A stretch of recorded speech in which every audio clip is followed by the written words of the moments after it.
Coming up next, the cast and creators behind Boop, the splashy new musical about Betty Boop, which catapults the beloved 1930s cartoon character into 2025.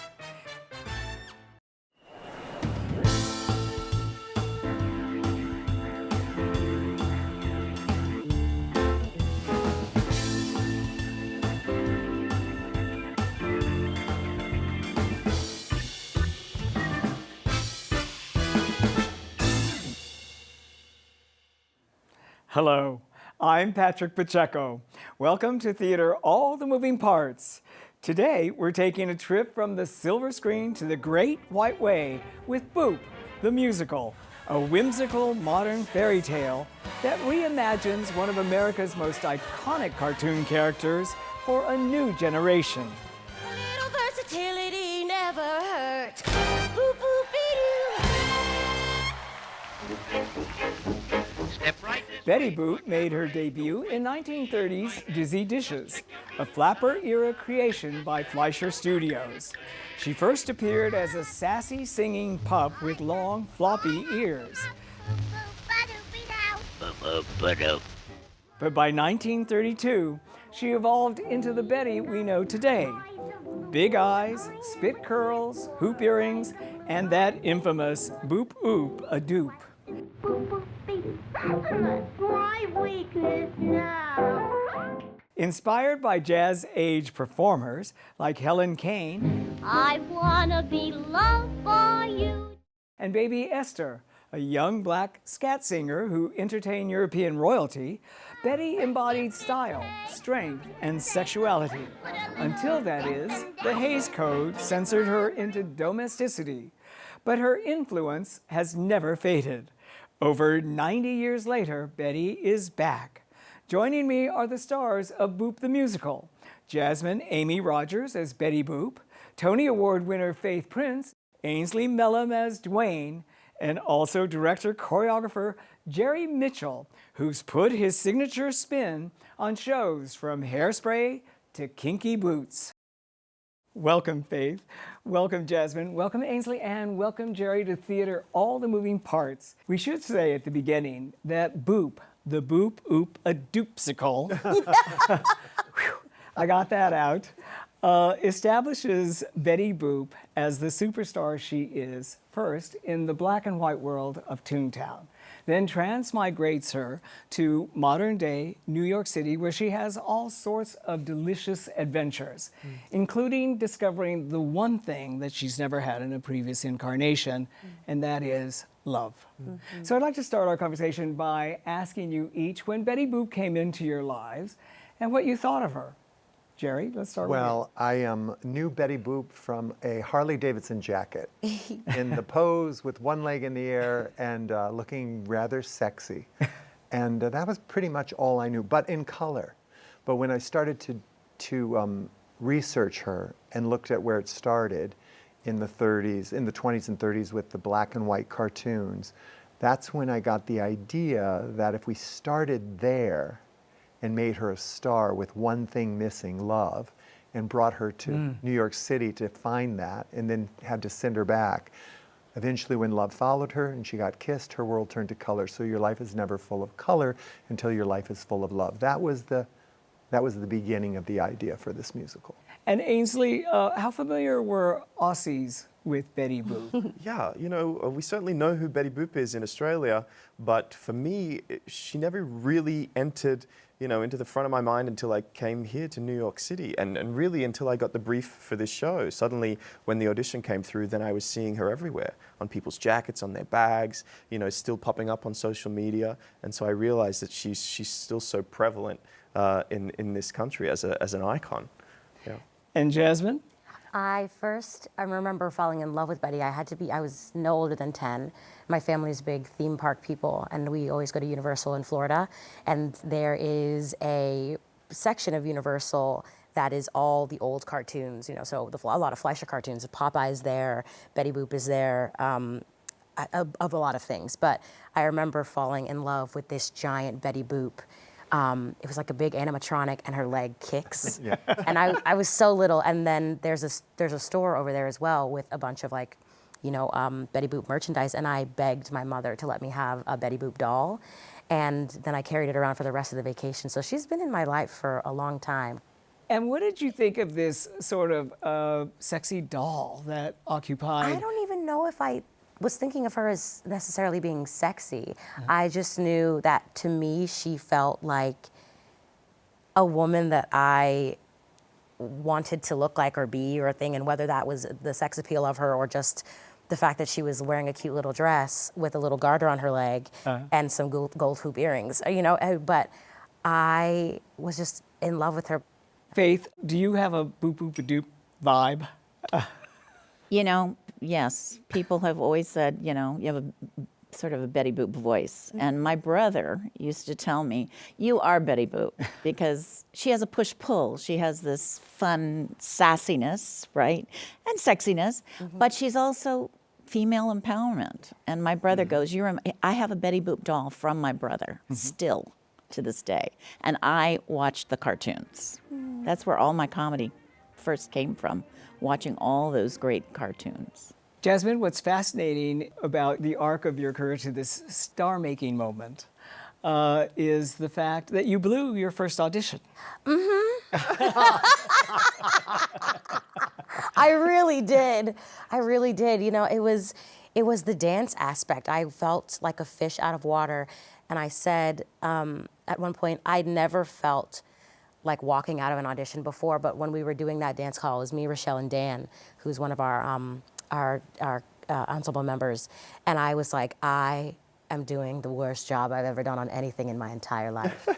And then I went home and I got the call that I didn't get it, and I was like, I know. But it was heartbreaking. It was heartbreaking. Jerry, were you in on that audition? Oh, yeah. Oh, yeah, I so, was there. so did you kind of remember her? We had worked previously. Yes. She first walked into my life when I was Becoming Nancy. And the minute I met her, I knew I wanted her in the show. And that was on Becoming Nancy. So when she auditioned for Boop, after we had already done one show together, I knew she could do it. And the process finding Betty Boop was extensive. I saw a lot of ladies, not only here in New York, also in London, where I was working. And I just never let her fully go out of my mind. I thought, okay, she came in, I saw a lot of other people, she came in. Then it came to the point where I want her to come back. I want her to come back, and I want her to have this information. And we gave her a lot of information, and she came back, I think, a lot of times. A lot of times. Eventually, I pulled myself out of the room because I know Jazz so well, and I was afraid I was putting pressure on her to perform for me. I removed myself. I came in. She was it. She knew she was it. I knew she was it. I love what Jerry just called you, Jasmine, jazz. Yeah. Because it's such a syncopated performance. What was that determination? How did you finally nail it? Because I think a lot of actors are in your position where they think, yes, that's my role. It was just finding the confidence to go in there and stand in front of it and say, what I'm bringing to the table is exactly what we need to build this character and do this show. And it was Jerry leaving the room and DB saying, like, you don't need to be afraid of him. You know him. You don't need to be afraid of yourself. You don't need to be afraid of what could happen. Just own it. And as soon as I did that, I could feel that I'd booked it, I think. And it was the most liberating experience ever. Were you able to excavate that confidence out of the women in your life? Yes. Your mother, your grandmother? Yeah, I come from a very, very matriarchal family. My grandmother, I have 3 aunts, my mother, and a bunch of cousins who are women, but we're just we've always just been like exactly who we are, and I think a lot of that has helped me become who I am and own who I am. And I gather that Ainsley came a little later after Jasmine? Ainsley came in early, and I met Ainsley first in Australia. Yeah, in Australia when I was doing Kinky Boots, he was starring in Aladdin. And we just were friends, and then he came to New York and we were friends, and then he came in and it was David Foster, really. I wanted the composer of the songs. I with wanted Susan him Birkin. for millions of reasons, but it was David Foster who made that final decision. And I mean, I had to let David Foster on everyone have a big part in the final decision. But David fell in love with Ainsley's voice. And of course, David Foster and Susan Birkenhead, And the Susan songwriters Birkenhead, yeah, for and the Susan, show. of And course, loved him, and Bob loved all of them. how would you describe the chemistry between Ainsley and Jasmine? Well, I think what's interesting about the show is they had amazing chemistry as we developed the show in Chicago, and we played it for a month, right? And then we didn't come in that season because we didn't have a theater that suited our story. And we had a year to basically get back into the room. And over that year, the moment we walked back into the room, it was like their work had not stopped. They got closer and tighter. Maybe absence makes the heart grow fonder. I'm not sure, but it seemed that way. Every line had a new depth to it. And that rooftop scene between the two of them, and you know, musicals are easy to get people to laugh. It's very hard to get people to cry. Yeah. And they do it. Ainsley, when you were creating the role of Dwayne, what were your influences? Because you kind of reminded me of Robert De Niro in New York, New York. Oh, wow. I'll take that. Because you're a jazz musician, obviously, and you bring her into the world. You bring jazz into the world of jazz. Yeah.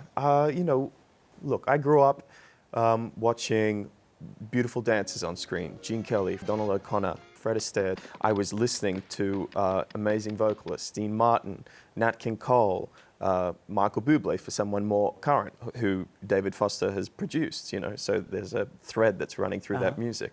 And so all of that, I think, feeds into who Dwayne is. He's a guy who lives in New York in 2025, but he's an old soul, and I think a big part of him sort of yearns nostalgically for a time before his, and that's why he connects so well with Betty, because she comes from this world in the black and white world, the 20s and the 30s, that encapsulates this beautiful jazz music. And Jasmine, when you first meet Dwayne, aren't you struck by his blue eyes? Is that it?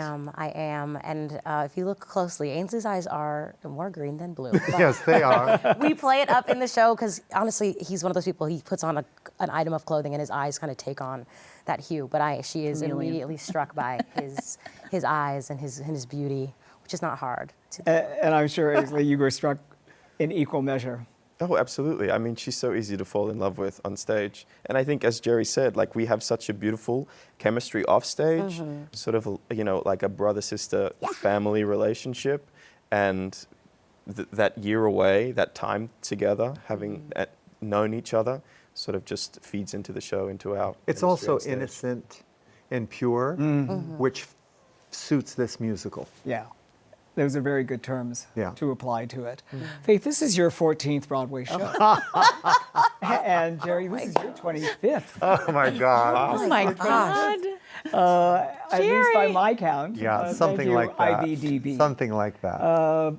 But as two veteran performers, what can you tell about these two beautiful young people and where they are at this Oh, honey, New York they moment? have it going on. They have it going on.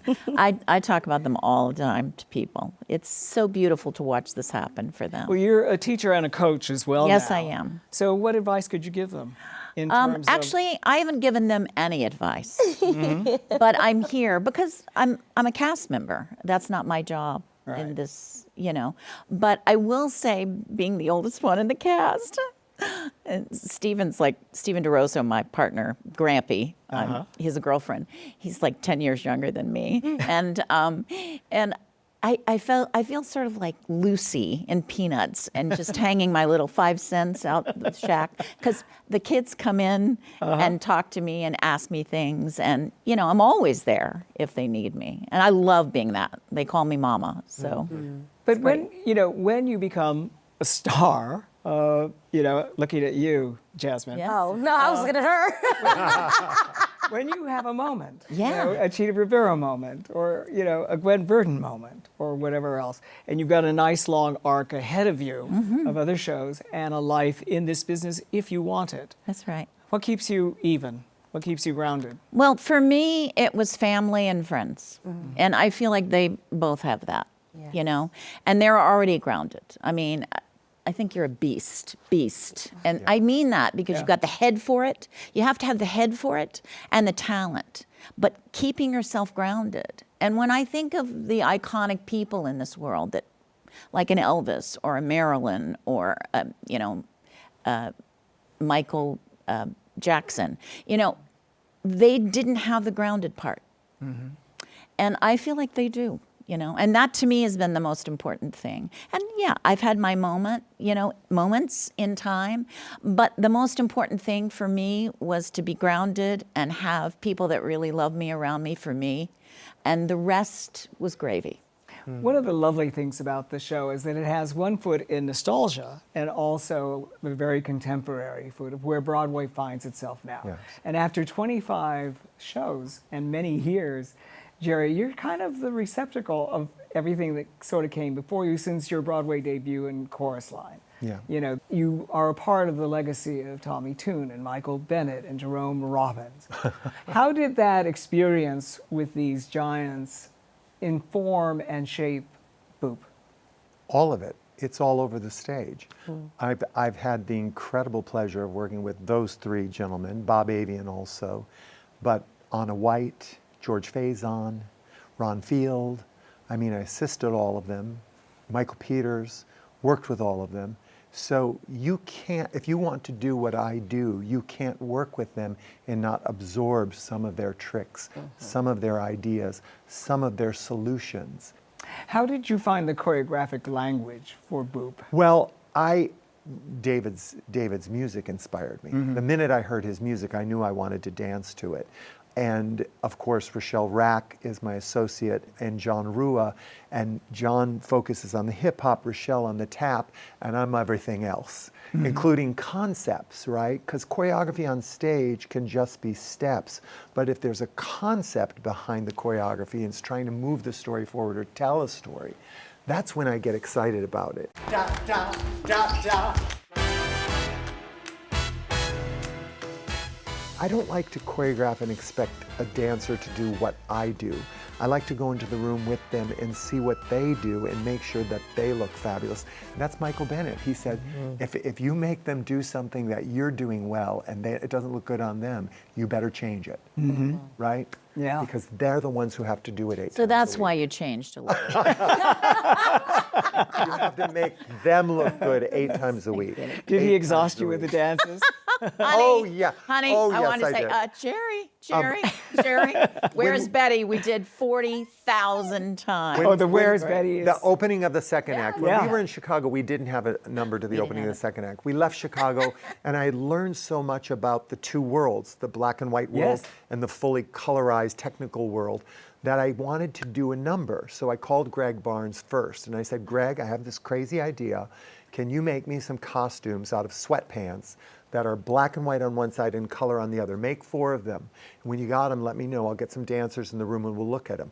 And that proved the concept was going to work. And then I spoke to Susan and David and Bob about what I wanted the song to say. And I wanted it to be very, very rhythmic, very singable, and short and sweet. Both worlds are searching for Betty. And that's how we came up with the idea.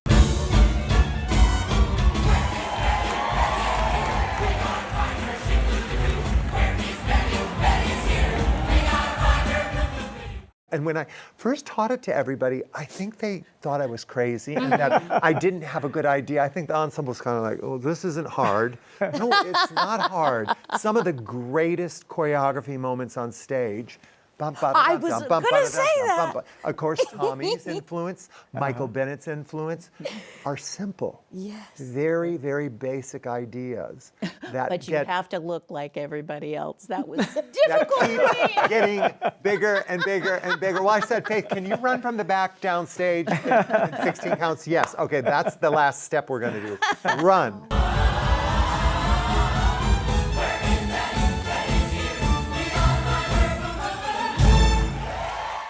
Well, you were used to that in Guys and Dolls, one of your greatest No, I didn't have to roles. look like anybody else. But did you have a lot of movement in it? Yes. Yes. Mink, bushel and a peck. I always say Chris Chadman gave me the illusion that I could dance. So that's what Jerry's doing here. Jazz, similar to Jerry, you're inheriting a legacy of the Barbra Streisands, the Leslie Uggams, the Lena Hornes. Am I? Am I? I mean, yes, you're in that line, the Cheetah Riveras, people that have worked hard in this business for a long time, then they get their moment. How do you feel about that? Lena Horne, she's on my wall in my bedroom. It's her, Eartha Kitt, and Dorothy Dandridge. And it feels really special. I don't know if I always believe it. And I'll let other people say it. I don't like to say it. I don't know what that is yet. I'll figure that out later. But it's really, really special. And I think what's exciting about it is that I'm getting to do the people who have wanted this for me so long, I'm getting to do them, make them proud. Yeah. And you not only are inheriting that legacy, but also the legacy of baby Esther Jones, who inspired the initial creation of Betty Boop as well. Obviously you're playing an empowered Black woman. Yes. And that must mean a great deal to you as well. It does. And to have people come to the stage door, Black women of all ages, and be so excited. It means everything to me, including my family members. But they're like, just to see themselves on stage in a way that is just so joyous, and there's no suffering, there's no trauma, it's just joy and love. I couldn't ask for a better role. I want to ask each of you, what's your favorite moment in the show? And why? Everybody asks me, what's your favorite musical you've worked on? The one I'm doing right now, right? That's the one that's my favorite because I've poured everything I can into it. Let me ask it in terms of what was the most difficult problem to solve? And when you solved it, was there a eureka moment when you thought, I got it? Well, it's probably the most important moment to me was the love moment on the roof. And the bouncing ball, right? So now this is a very old-fashioned idea, right? But what people don't know, most people don't know, and they don't need to know, is that it was Lou, I think, Fleischer, Max's brother, who actually brought the bouncing ball back to their shorts and cartoons. And then I realized, and so I had to figure out where to put it. And so this song, Why Look Around the Corner, was written. There was no bouncing ball or idea like that. I said to Bob, after he sings the verse and chorus to her, I want her to say, well, there's no bouncing ball. Usually, where I come from, when two people have a moment like this, there's usually a bouncing ball. And that was the key that made me think, they're going to believe that they're in love. The detail that knocks it into enchantment for me is that the moon joins in. Yes, of course. Well, that's Finn Ross's incredible projections. Yes. Yeah, it's absolutely charming. He and David together created a world that I couldn't even have imagined would be as brilliant as it is on stage. It's wonderful. Ainsley, your favorite moment? Yeah, I think it's that scene, but specifically when we dance together. We sing and then all of a sudden we're in each other's arms, and selfishly, I know we're there to tell the story and there for our beautiful patrons in the audience, but for those 30 seconds that Jazz and I are dancing around the stage, it feels like it's just us two. And I do love that roof scene because it's really the first moment that Betty gets to slow down and kind of meet Dwayne where he's at, because he is such a grounded, real person in this world, and she's on they represent opposite sides of the spectrum, and this is the first time that she really gets to kind of just breathe through a scene like that, and to do it with him is so special. So yeah. Faith, what's your favorite Oh my moment? gosh, there's so many, but I think because I sit in the dressing room, I don't go on for 40 minutes into the show. So I have the luxury of hearing the whole 40 minutes in my squawk box. That's an old term. But you didn't even know that one, right? I got a few of them. I'm here all night. Oh my goodness. No, and I hear that first 8-minute number where you get to learn about Betty and the in the cartoon world, and then it builds and builds and builds and builds and builds into this iconic tap number, and I hear the audience just go, I mean, I get chills thinking about it right now. And every night I just go, okay, that's I'm getting ready, you know, because it's iconic. It truly is iconic. I think it might be one of the most favorite, and this is saying a lot for me. The first 8 minutes of any show is so exciting. So, but I have many, many moments I could say that about. There's a lovely moment with you and Stephen DeRosa. Yes. You know, that reminded me of your Timeless to Me from Hairspray. Yes. And you have that chemistry in the way that these young people have chemistry as Yes. well. That must have been fun for you. Oh my gosh. Well, first of all, Stephen DeRosa is so lovely and Mr. Positive, and I'm more like Elaine Stritch. We're a good yin and yang. But Jerry brought me into this, and we have history from Jerome Robbins, Broadway. Yeah. And we go way back. And when he first called me about this, and he said, I need you for this part. We need a sort of like Still Get Jealous number from Jerome Robbins, Timeless number. Yes. There's an innocence of love. I want that innocence of love for an older couple. And he said, I thought of you, and I really want you to come in and help me develop this character, Valentina. And I was like, honey, I'm there. And they flew me in, and really, I didn't get the script till the night before. And we didn't get the number until 2 days before we went to rehearsal for Broadway. Yeah. Because we didn't have this number in Chicago. Yeah. Wow. Yeah. That's the way it's made. Yeah. So you just got to be ready, you know. And so innocent. Just went in and dove in, and I was like, this is Valentina. You mentioned innocence again. You mentioned pure and innocent. And yet, I think you exude sexual charisma. I mean, thank you. And it's not anything that can be manufactured, is it? No, and it isn't lewd ever. No, it's not lewd. You know, that's the great thing about Jasmine on stage is she is sexy just by being. And Greg Barnes' gorgeous dresses that fit her like they're poured on her. Yeah. I mean, you know, if you want to have nice costumes, hire Greg Barnes. Yes. Because you will always get the best costumes. Absolutely. And he just takes such good care of all of them. They look beautiful on stage. Michael, again, said, you know, don't put someone on stage unless they look beautiful. We're running out of time, but the last couple of questions I'd like to ask you is David Foster obviously is a hit maker. Yes. Celine Dion, Michael Jackson, any number of popular artists. What song from the show do you think would cross over into the mainstream pop charts?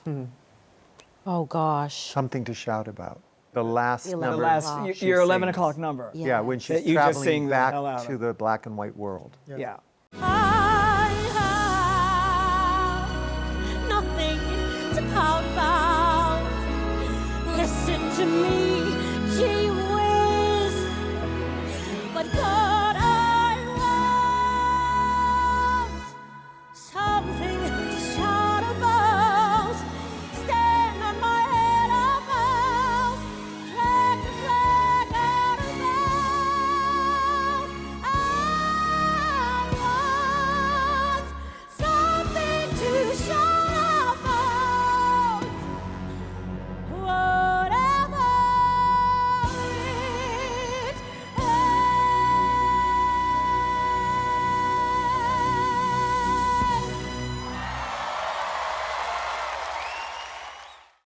She knocks me out. It's Yeah. great. It's like such a bop. You can dance around your living room to it. There are so many. And Raymond's song Yes. that he sings, Take it to the next level. Take It to the Next Level. Right.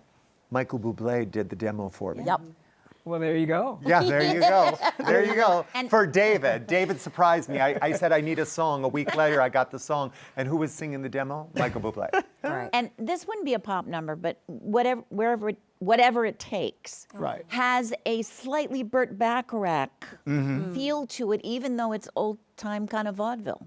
Yeah. I mean, he twists and mixes like I've never seen. And being in the studio, we did the cast album. Yeah. Oh my God, it was so fun. You mentioned Take It to the Next Level, which is a fun moment between you and the Eric Eric Bergen. Yeah. Bergen. Very Brilliant. Very comic. You know how hard it is to play that today? Yeah. To play what Eric's playing today and make the audience Be likable. He's not want to beat the crap out of him, let her do it? Right. It's brilliant. We're talking about the sexual harassment, Yeah. obviously, Yes. and Betty just Being beats the crap out of him. chased around the table. Right. He's the guy And you love to hate. did you know Eric plays in the opening scene who chases her around the desk? That's Eric. In the black and white world in the cartoons with the top hat and the mustache, that's Eric. Oh, I There's a didn't- reason he does that there and then does it in the real world. To wrap it up, I'd like to ask you, to whom would you dedicate your involvement, either as a performer or as a director? Bill Haber, our producer, he's had the rights to do a Betty Boop musical for 25 years. I've been working with him for 7 years, but we had worked previously on 2 other things. And when he called me up and shared with me some of David's music, I said, absolutely, let's go. No hesitation. No hesitation. Ainsley? I dedicate the work, it's in the bottom of my bio in the playbill, and not to bring the mood down, but it's to my dear friend who I lost in 2016. She was only a couple of years older than I was then, rather. And so my work in this show is dedicated to her because I believe that she would have been here in New York doing the same thing as I am now, you know, if we didn't lose her back then. Can you tell us her name, please? Yes, her name is Diana Perini. Diana Perini. Yes, Somewhere up there, she's smiling. absolutely.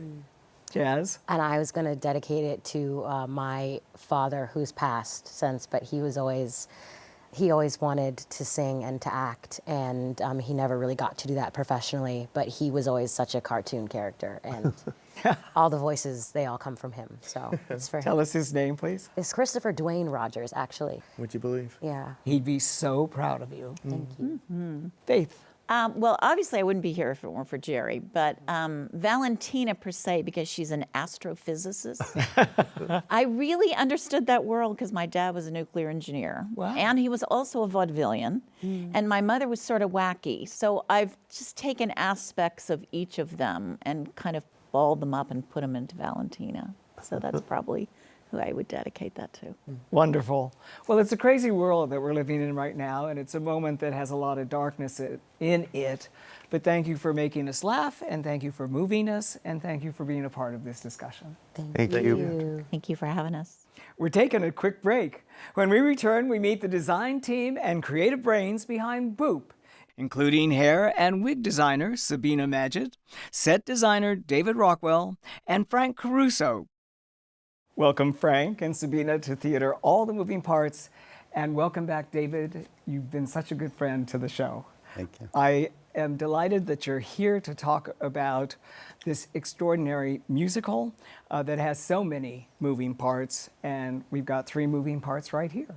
So I'll start with Frank, the moving part. Frank, as someone who has drawn so many images of Betty Boop and who is the creative director for the Fleischer Studios, which controls that image, what made you nervous about her leaping from pen and ink to the Broadway musical stage? Well, you know, Betty is so iconic, you know, and as a cartoonist, you know, I've been working on her for 38 years now, so we're just getting warmed up.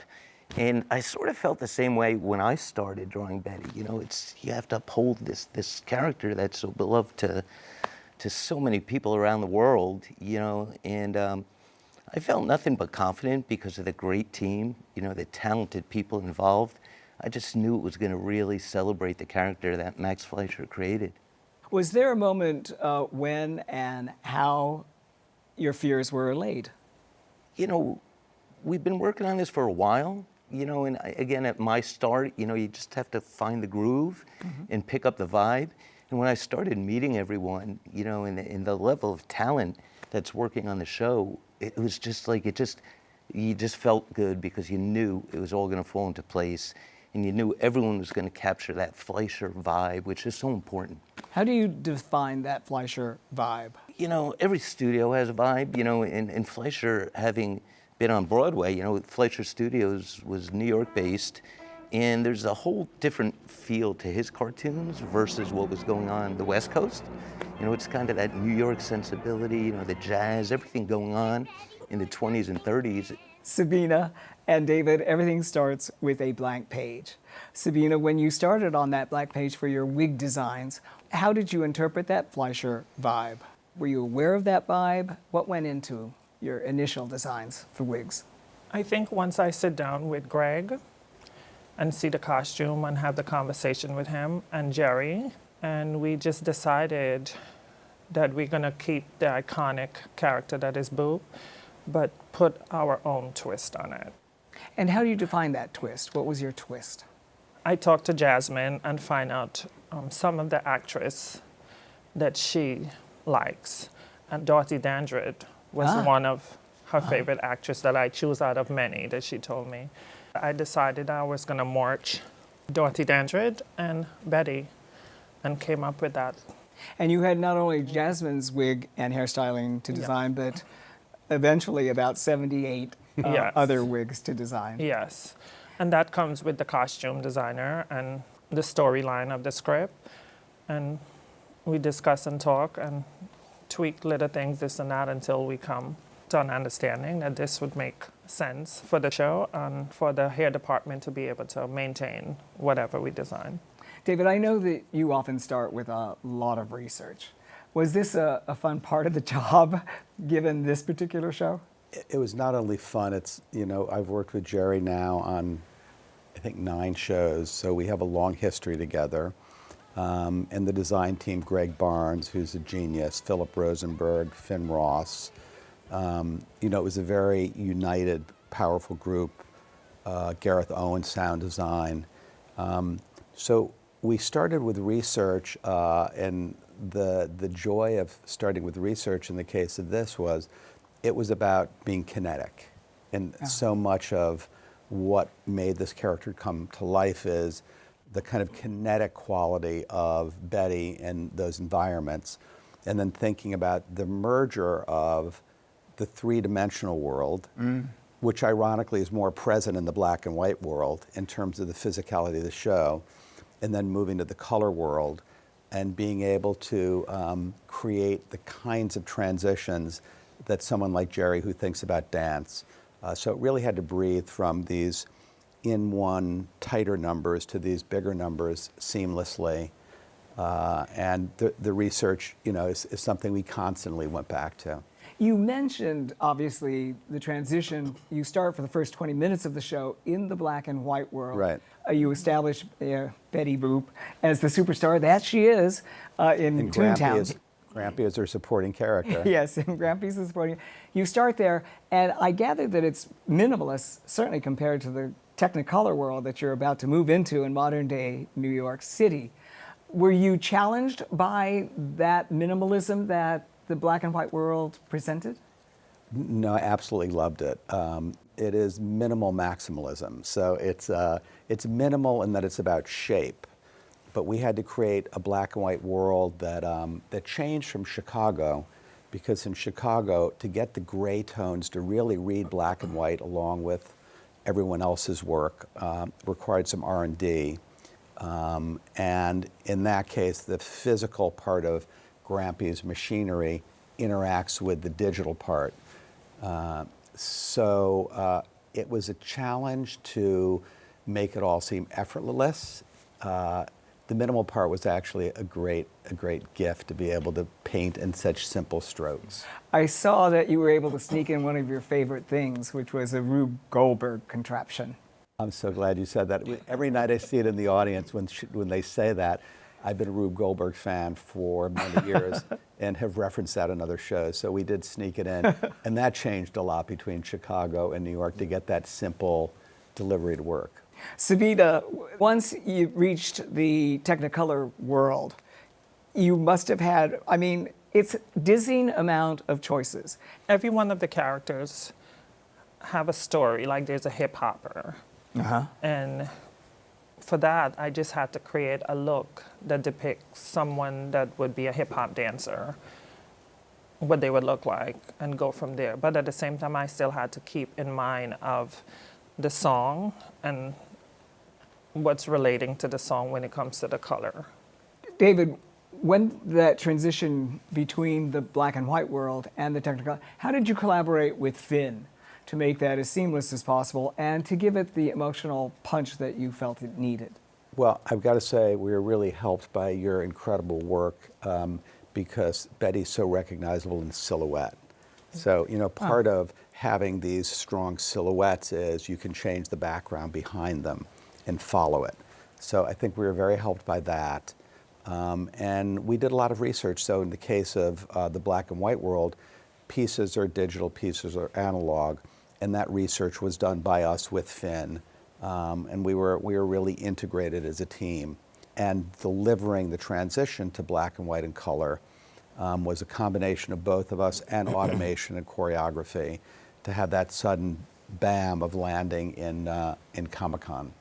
Frank, when you saw that black and white world that was created on the Broadway stage, did it look familiar to you? Yeah, absolutely. I mean, you did a great job, David. I mean, the first thing I thought, again, because the style of Max Fleischer was so unique, you know, and it had that black and white New York feel, and you had to get, I remember when Mark Fleischer first showed me the sketches and the drawings, I was like, this could be a background of a Fleischer cartoon. You know, in the Rube Goldberg, the whole, in the animation that Finn did, it all tied in. Yeah. Frank, I see you brought a friend along. I did. I brought Pudgy. He's a big part of the show. You know, he's, you know, Betty's dog and Grampy's dog, and Philip, you know, he's a puppet in the show, and Philip is the puppeteer who really is amazing. I mean, the way the dog moves. And so I just brought Pudgy along because he's such a fun part of the show and a fun part of Fleischer and Betty's relationship. And has Pudgy been a part of the Betty Boop world from the very beginning? Not from the, no. He came in a few years after Betty went from, well, Betty, as you know, started as a dog. Right. You know, Betty started as a dog in her first cartoon. She's been through a lot. Yeah. And then she morphed into the Betty we know and love. And a couple of years later, we got Pudgy. And I think Finn actually snuck in some of the original animation, didn't he, in his projections? Yes. Yeah, Finn did a great job. We were feeding him a lot of the old cartoons, and that's what I love about it, you know. And I was there the other night with a cartoonist friend who's a Fleischer fanatic, and he just was applauding the whole time, you know, how Fleischer-esque the whole thing, you know, everyone's job became doing that, so. And even some of the skylines that you see in the color world are influenced by the way shapes were done in the Fleischer studio, so that Betty does bring a little bit of her magic to that world. Yeah. Sabina, you worked obviously closely with all your collaborators that Frank and David have both mentioned, but particularly closely with Greg Barnes, who has done a spectacular job. Can you talk a little bit about your collaboration with Greg? Because it's amazing. Well, when Greg showed me the sketches and some of the fabric, and I think about the script, and I just decided I was going to show them two of the wigs. I was going to show them the Betty, the original Betty with the finger wave and the spit curls, and I showed them the Betty that I morphed with Dorothy Dandridge Whirl, and the Betty Whirl that I think would be our Betty that we could recreate for this Broadway show. And he loved that. Could you also talk a little bit about the construction of the wig itself? Because obviously you're dealing with the shape of her head. Yeah. And in the cartoon, Betty is known for having a very special shape head. So we had to decide it on, with the wig and with the mic and the tracker, how can we distribute all of this, but still keep the wig style prominent to tell the story and make her look beautiful and make the wig and the styling have the statement and the point of view we're trying to make with her. And which is an empowered point of view. In an empowered point of view. So at first when we was in Chicago, it was one wig. And I realized as we keep working with it, I realized that when we get to Broadway, that it couldn't be one wig. So it's a wig, but it have parts. To set the shape up, I had to like do different pieces and place it where when you looked at it, it makes sense and it still keep the shape and the hair story. And I read that part of the entire construction are her battery packs. Her battery packs, yeah. So that helped fill it out? Fill it out and build it so it could have that shape. It's just distributing it in places where it needs to be. It's fun when that gets mentioned in the show, that your head's too big. Yes. Frank, you've spoken forcefully about respecting the geometry and spirit of Betty Boop. What do you mean by the geometry and spirit? Yeah, I mean, there's, Max had like a style, a formula, and it has to be captured in everything, from the sets to the chairs, to the sun, to the hair. Everything has to line up for it to be that character. What David said earlier about being recognizable in silhouette, that's so important. That's like rule number one for creating a character, and Max did that, with the spit curls and her shapes. So everything has to line up. I mean, the spirit again goes back to the Fleischer spirit, but and we have rules. The model sheets. Betty has 5 lashes on top, 4 on the bottom. She's got 4 spit curls here for this, so there's 16. But of course, you have to take that and seeing the shadow cast and seeing the silhouette. It's amazing. So it's all there. Anytime you see someone depict Betty, you always see that finger wave and spit curl. And it would just, within her on stage and Betty that we created, it would disappear. Because majority of the time we did that for the cartoon. That was small, but this is an entity on stage. This is a whole. So we had to make sure that we lifted it up high enough where the shapes, the silhouette, the storyline with the spit curl, how many spit curl, where those flips are at, that you could be able to see it if you're in front of the stage to way behind. But at the same time, she still looks beautiful. David, when I heard Frank talk about geometry, I immediately thought of you, and as an architect as well as a set designer. How did you interpret what he was talking about in terms of geometry and spirit and being authentic about it or faithful to it? Geometry was very much a part of scale. And, in what places do the people feel bigger than the city? Or we're on the rooftop where we go twice, once during the day, one at night, where they do this beautiful dance with some surprising tributes to the original animation. There are 3 or 4 elements that have to frame them. They have to feel like they're kind of dancing on the top of this part of New York, and geometry was very much a part of doing that in a way that was kind of beautiful and believable. You mentioned the city, of course, and New York's. It's a Valentine to New York City in many respects. You make people proud to be New Yorkers at a time when we're wondering if there's a lot of pride in that. But Frank, was it always specifically New York City or just urban and gritty and surreal, the world of Betty Boop? I mean, I think Max was working from where he was. You felt that, even down to the jazz in the look, and you could tell the architecture. That was all in those early cartoons. And Max was working not far from where you rehearsed or not far from the theater. Yeah, it was like on Broadway and 48th Street, I think. So Yeah. it was right around the corner. So just around the corner. It was pretty gritty in the Depression era as well. Yep. David, how did your vision of New York City differ from other visions of New York City that you might have done in Tootsie, perhaps, or other of your shows? Falsettos. Falsettos. Sylvia. Yeah. How did this New York City differ? Well, this is the first New York City we've ever done where at points it has to be animated by Betty's spirit. So, working with Finn in kind of the digital world, we created a faceted version of New York that could multiply and change based on including Betty in these moments where she's changing the reality. She's bringing her black and white magic.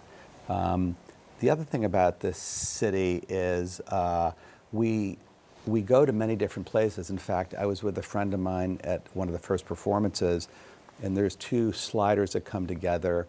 They're one of 4 sets of screens where we see a club in Harlem.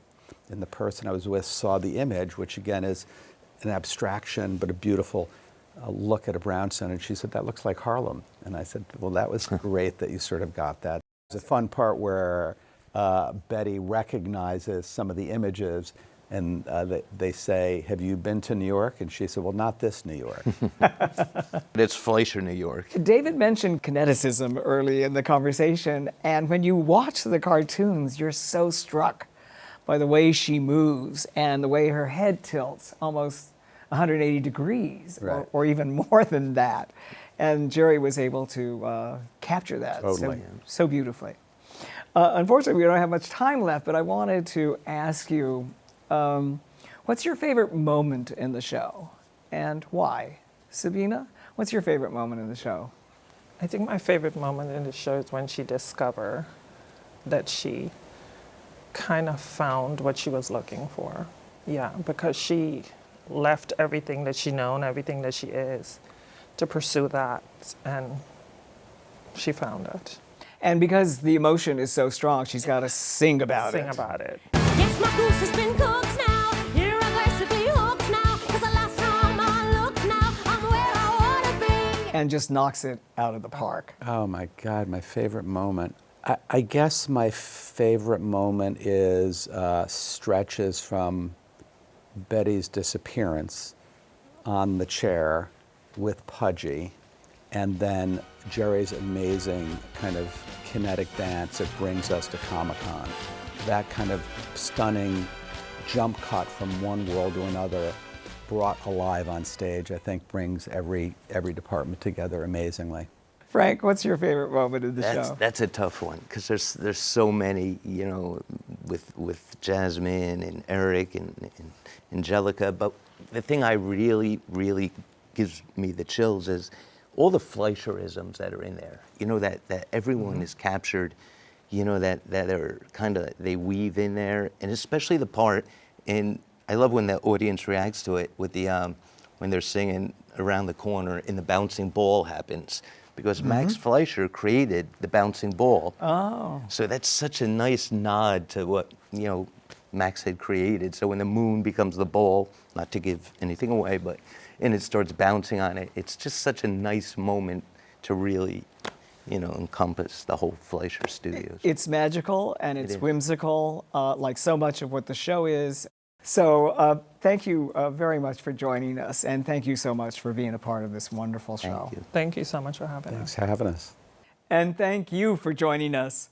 We look forward to bringing you more fascinating conversations with creative talents who live and work only to astonish us. Be sure to download the new CUNY TV app to watch all of our exciting and provocative shows, also available on YouTube. I'm Patrick Pacheco.